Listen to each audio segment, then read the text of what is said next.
ইরানে ইসরায়েলের হামলা নিয়ে সামনে এসেছে চাঞ্চল্যকর তথ্য। আর্মেনিয়ায় নিযুক্ত ইরানের রাষ্ট্রদূত মেহেদি সুবহানি এ তথ্য সামনে এনেছেন। তিনি বলেন, প্রতিবেশী বিভিন্ন দেশ থেকেও ইরানে হামলা চালানো হয়েছে।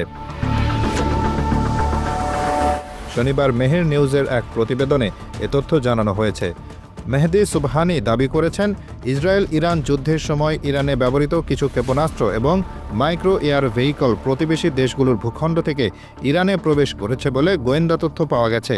তিনি বলেন, আমরা এমন কিছু প্রতিবেদন এবং গোয়েন্দা তথ্য পেয়েছি যা ইঙ্গিত করে যে কিছু মাইক্রো এয়ার ভেহিকল আমাদের প্রতিবেশী কিছু দেশের ভূখণ্ড থেকে ইরানে প্রবেশ করেছে।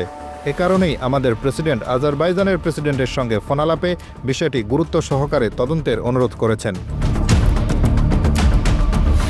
সুবহানি বলেন, আমরা এখন তদন্তের ফলাফলের জন্য অপেক্ষা করছি।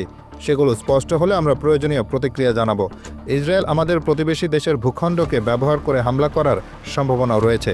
তবে আজারবাইজান আমাদের আশ্বস্ত করেছে যে তারা কখনোই তাদের ভূখণ্ডকে ইরানের বিরুদ্ধে ব্যবহার করতে দেবে না।